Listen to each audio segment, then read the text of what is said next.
Pandian store சீரியலில் today எபிசோடில் மீனா இருந்துட்டு தங்கமயில் வேலை செய்கிறா அந்த இடத்துக்கே வந்துடுறாங்க. வா மீனா வந்து உட்காரு, பரவாயில்லக்கா இருக்கட்டும், மயிலாக்கா எங்க அப்படின்ற மாதிரி சொல்கிறாங்க. மயிலும் வராங்க. என்ன மீனா இந்நேரத்தில் வந்திருக்க, நீங்கள் ஃபோன் பண்ணி எனக்கு இப்படியெல்லாம் இருக்குன்னு சொல்லிட்டீங்க, என்னால் அங்கே நிம்மதியாக வேலை செய்யக்கூட முடியல, அதனால தான் நான் கிளம்பி வந்துட்டேன் அப்படின்ற மாதிரி மீனா வந்து சொல்லிடுறாங்க. அதுக்கு அடுத்ததாக என்னன்னே தெரியல மீனா அப்படின்ற மாதிரி சொல்லிட்டு இருக்காங்க. இதனால நமக்கு எந்த பிரச்சனையும் இல்லை கண்ணே.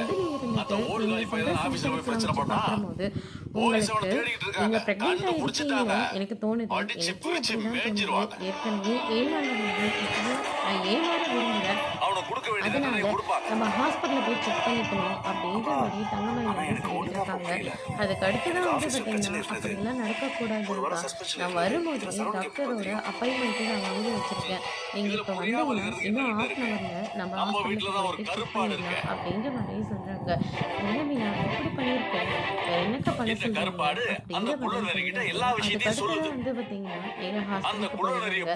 போனதுக்கப்புறமா வந்து பார்த்தீங்கன்னா தங்கமயில் இருந்துட்டு பொழுதாடி நடக்கிற மாதிரி நடக்கக்கூடாது, உண்மையாவே நான் கர்ப்பமாக இருந்தேன்னா எல்லாருக்கும் எல்லா பிரச்சனையும் முடிஞ்சவங்க, நான் ஆசைப்பட்ட வாழ்க்கை மறுபடியும் கையில் கிடச்சிருந்தேன், எல்லாருமே இந்த மனுஷன் ஏற்றுப்பாங்க, கண்டிப்பா உங்களை ஏற்றுப்பாங்க அப்படின்ற மாதிரி சொல்லிட்டு இருக்காங்க. ஆமாம் இந்த குழந்தை மட்டும்தான் எனக்கு இருக்கிற ஆதாரம் அப்படின்னு மாதிரி சொல்லிட்டு இருக்காங்க. போனதாடி எந்த ஒரு பிரச்சனையும் எனக்கு நடக்கவே கூடாது அப்படின்னு சொல்லிட்டு இருக்காங்க. அப்படி மட்டும் எல்லாரும் என்னை ஏற்றுக்கிட்டாங்கன்னா இனிமேல் யார்கிட்டையும் மனசளவில் கூட போய் சொல்லவே மாட்டேன், நான் நேர்மையா நடந்துப்பேன், எல்லாரையும் அன்பா பார்த்துப்பேன் அப்படின்னு சொல்லிட்டு நம்ம தங்கமயில் வந்து சொல்லியிருக்காங்க. நான் தெரிஞ்சுட்டு டாக்டர் கூப்பிடுறாங்க அப்படின்னு சொல்லிட்டு உள்ள கூட்டிட்டு போறாங்க. அதுக்கடுத்து வந்து பார்த்தீங்கன்னா உள்ள வாங்க அப்படின்னு சொல்லிட்டு தங்கமயில போயிட்டு உள்ள செக் பண்றாங்க. என்ன ஆச்சு அப்படின்னு சொல்லிட்டு கேட்ட உடனே இவங்க வந்து பிரெக்னெண்டா இருக்காங்க அப்படின்ற மாதிரி சொல்றாங்க. என்ன சொல்றீங்க அப்படின்னு சொல்லிட்டு இப்ப எல்லாருமே ரொம்ப சந்தோஷப்படுறாங்க. இவங்க கொஞ்சம் வீக்காக இருக்காங்கன்னு நினைக்கிறேன், இவங்க 2 மாதம் ப்ரெக்னெண்ட்டாக இருக்காங்க, இவங்களுக்கு கொஞ்சம் டேப்லெட்லாம் எழுதி கொடுக்குறேன் அப்படின்னு சொல்லிட்டு டேப்லெட்லாம் எழுதி கொடுத்துக்கிட்டு இருக்காங்க. அதுக்கடுத்ததான் வெளியே வந்ததுக்கப்புறமா தங்கமயில் இருந்துட்டு ரொம்பவே சந்தோஷப்படுறாங்க, மீனாவை ஹப் பண்ணிக்கிறாங்க. அதுக்கடுத்ததான் அக்கா இப்போ சந்தோஷமாக இருக்க வேண்டியவங்க எதுக்காக அழிஞ்சுக்கிட்டு இருக்காங்க, அனாதீங்கக்கா, உங்கள் கஷ்டத்துக்கு எல்லாத்துக்கும் இந்த குழந்தை ஒரு முடிவை தடுக்குது அப்படின்ற மாதிரி சொல்கிறாங்க. ஆனால் எனக்கு ஒரு விஷயம் தெரியல, ஆமாம் உங்களுக்குள்ள சண்டை மட்டும்தான் நடந்துட்டு இருக்கு, அதுக்குள்ள எப்படி நடுவில் இதெல்லாம் சண்டை, எப்பவுமே சண்டை மட்டும்தான் வந்துக்கிட்டே இருக்கும், ஆனால் இருந்தாலும் மகா எனக்கு கொடுத்துருக்காரு அப்படின்ற மாதிரி சொல்லுவாங்க. அதுக்கான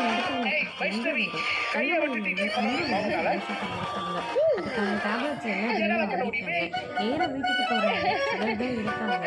அம்மா எங்க சொல்லுங்க அப்படின்னு சொல்லிட்டு கேட்கணும், இருக்காங்க, இதை பாருங்க அப்பா இருக்காரு, அம்மா இருக்காரு, அப்பா வாங்க முதல்ல வீட்டில் இருக்கிறவங்க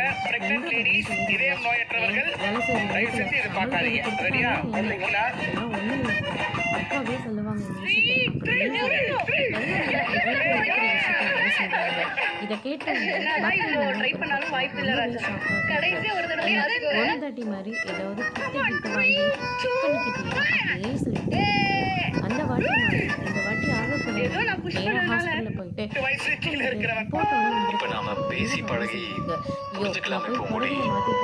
போய் ஒரு ஆட்டோவை பிடிச்சிட்டு வா அப்படின்னு சொல்றாங்க. இதுக்குமா அப்படியே சொல்லிட்டு மயில் வந்து கேட்கவும் வேற வீட்டு நேரம் உன் புருஷன் வீட்டுக்கு போவோம், அந்த வீட்டை வாரிசு உன் வயிற்றுல வளர்ந்துக்கிட்டு இருக்கல்ல, அதனால உன்னை கொண்டு போய் அங்கேயே விட்டுட்டு வந்துடும், இப்போ வேண்டாமே அப்படின்ற மாதிரி மீனா வந்து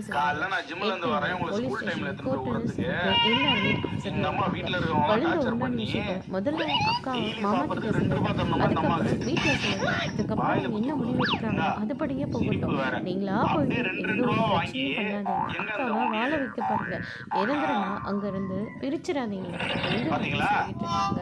ஆமாமா நம்மளும் கொஞ்சம் நம்ம தங்கமயில் வந்து சொல்லுங்க. அதுக்கு அடுத்து இந்த பக்கம் செஞ்சு மீனாவோட வீட்டுக்கு விற்காமலே இருக்கான், என்ன ரெடி பண்ணிட்டீங்களா பணத்தை, அந்த வீட்டை வாங்கிக்கலாம் அப்படின்ற மாதிரி சொல்லிட்டு இருக்காங்க. என்ன மாமா பண்றது, கையில பணம் இல்லை, எந்த பணத்தை வாங்க முடியும், அதெல்லாம் ஒண்ணும் வேண்டாம், கொஞ்சம் டைம் வேணும் அப்படின்ற மாதிரி சொன்னாங்க. உங்கள் கூட வேலை செஞ்ச உங்கள் இடத்துல தான் இருந்தான். ஆனால் வந்து அவங்க கொஞ்சம் 4000 ரூபாய் எக்ஸ்ட்ராவே அமௌண்ட் வாங்கினா. ஆனால் இன்னைக்கு காரு பங்களா டூ வீலர்னு சொல்லிட்டு எல்லா சூப்பராக வேறு லெவலில் போயிட்டான். நான் அவங்க நல்லதுக்கு தான் மாப்பிள்ள சொன்னேன், புரியுது மாமா. ஆனால் வீட்டில் தெரிஞ்சிடும் பெரிய பிரச்சனை இருக்கும், அப்பா கொண்டே போட்டுருவாங்க. இதெல்லாம் போயிட்டு யாராச்சும் வீட்டில் சொல்லுவாங்க, அதெல்லாம் நீங்கள் சொல்லாதீங்க அப்படின்னு சொல்லிடுறாங்க. அதுக்கு அடுத்து தான் என்னோட அம்மாவை இவர் உங்களோட நல்லதுக்கு தான் மாப்பிள்ள சொல்லுவாங்க சொல்லிடுறாங்க. அதோட இன்னைக்கான எபிசோட் முடிச்சிருக்காங்க. இன்னைக்கான அதுக்கடுத்து